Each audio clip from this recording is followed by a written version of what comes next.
The secrets of immortality is reincarnation.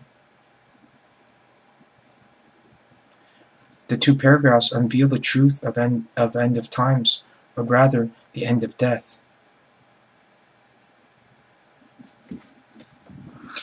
It is our soul that are eternal, and reincarnation that reincarnate again and again. Two keys here, the two mighty religions, one lost faith, a riddle of physics, and a confirmation found on the moon. When we shed our fears, like we shed our skin, and discrimination of color, implicating color,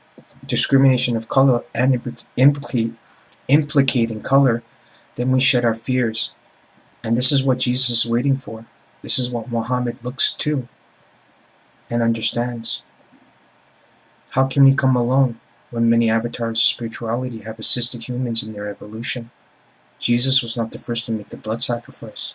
It was Krishna, as much as Zoroaster sacrificed his body, and Ahura Mazda could not have his heart broken, so he tore a piece of himself to save the few.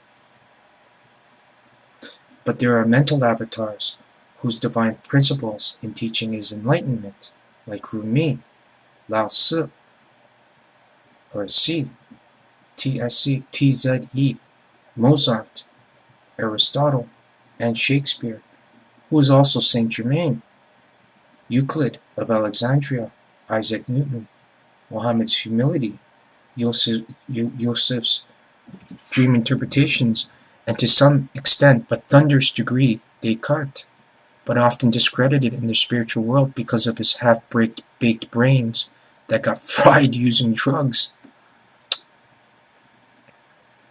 He is much like a great song with a buzzing noise attached to it.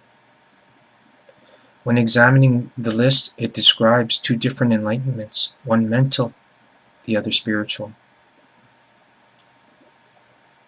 The two are the same, and the one being the path to heaven, and therefore the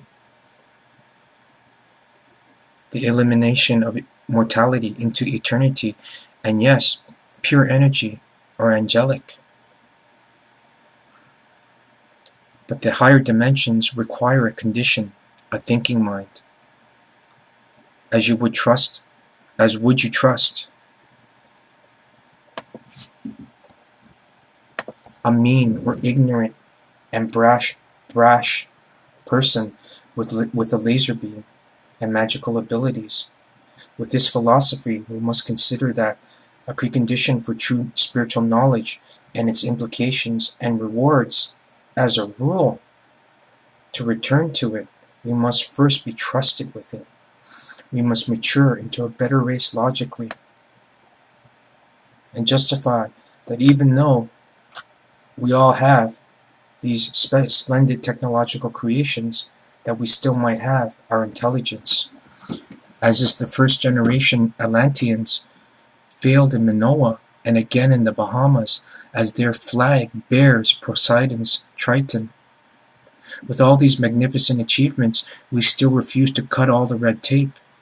With literally costs of $200 to $500 billion all across all nations, as we mistrust a unifying government and currency, we are pennied to death by red tape.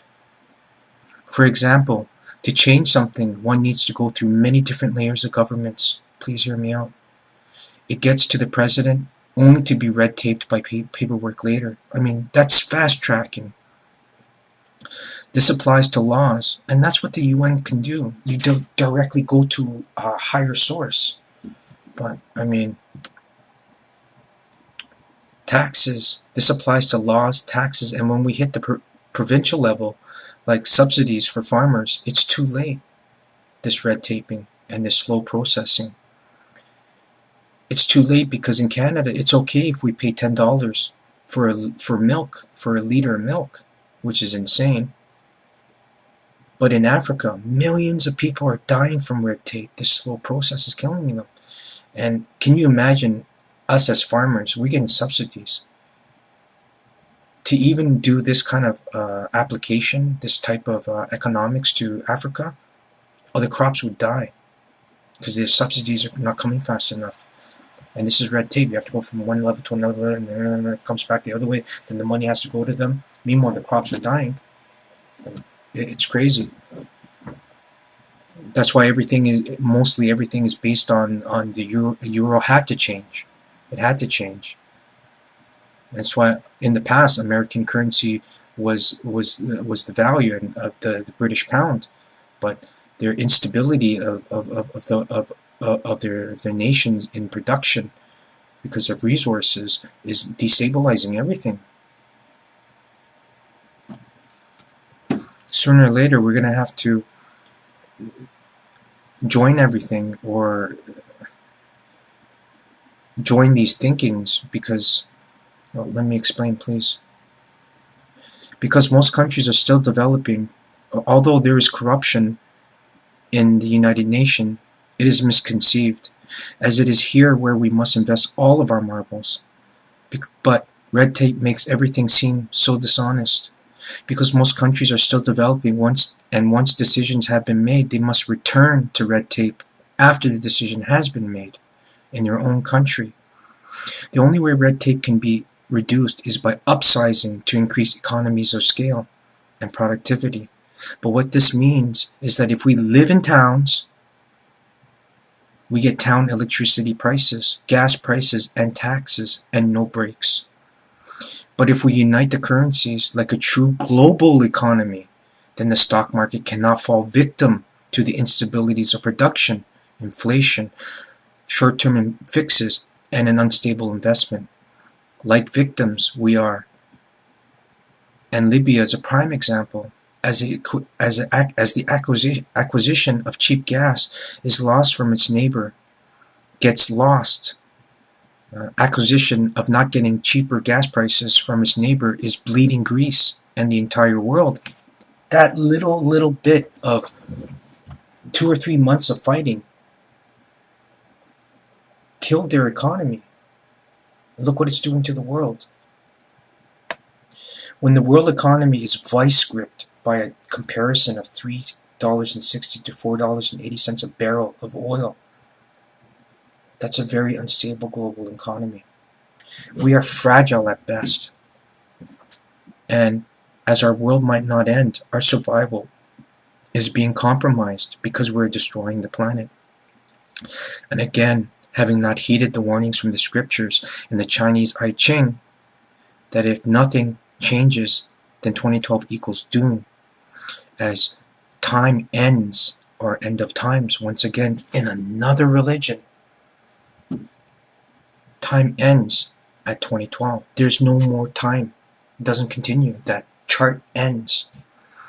As we refuse to fuse the knowledge of the Mayans, the Vedics, and the Indians, the Asian Indians, so the gods hear us, but because they are just a positive reality away, their so-called participation and our ignorance gives justification that only supernatural intervention can save us, and we will stand for nothing less and demand much more, while Mary Poppins and some Indian Kush.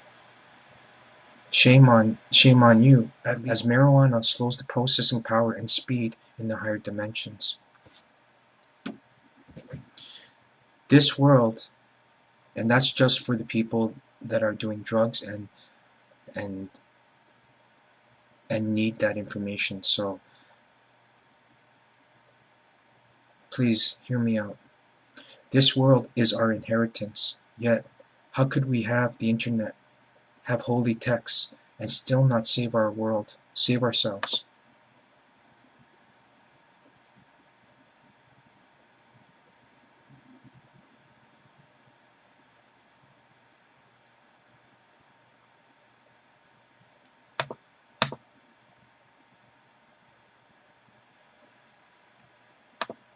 And still not save ourselves.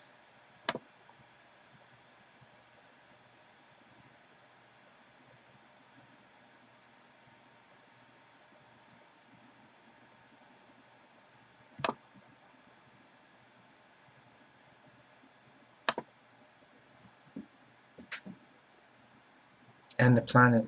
This is a very chaotic and uncomforting investment for higher beings. 12,500 years ago, we lived in caves. 7,000 years ago, we built pyramids all around the world simultaneously. This is impossible. Yet in Japan, Bosnia, and in India, the pyramids are dated from 9,000 to 13,500 years old. They also found ancient anchors in Bimini roads.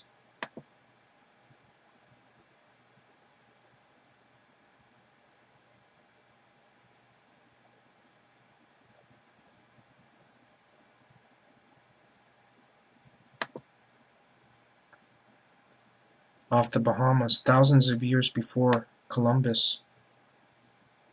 Fear is another, not face, but reality of the adversary, as it is also programmed behavior, vast, much, and powerful. Insecure is materialism, as this is what has governed survival for thousands of years. Therefore, if we are governed by these laws, then survival of the fittest is the pinnacle of success. Corruption equals success. And as we are evolving in culture, civilization, and science, we equate success to spiritualism in materialism. But this is also an impossibility, as corruption is majesty in a materialistic world, a physical world, a primitive world. Therefore, a crazy, sick world. No condition of heaven contains these laws. This is why there is no heaven, with what it seems to be an absent God. This is why there is a heaven, with what it seems to be an absent God or gods, when in reality it is us that pushes love and God away by not living in peace with ourselves and other creatures that need to be treated as equals. I mean, we slaughter our foods for pleasure and not to survive. We pollute and are addicted to oil. Therefore, our leaders must, uh, our leaders must, for sanity's sake, ignore that corruption, violence, and hatred is slowing down the evolutionary process. So they tell us what we want to hear. But what, but what, but what of the Queen? If God is majesty, then women are holy, as every woman molds every man. Such is the nobility of the female soul. We cannot survive in a reality that does not recognize women. For the love of women makes us great, and the protection of a man lets us live. This is divinity, and the nurturing of a child is what makes us divine, as everything basically is God's love. This waiting is pain, as to separate is without, as to be is within. To taste love is to never be satisfied with death. In closing, I'd like to state that I'd like to quote two scriptures in the Holy Quran and the Holy Bible.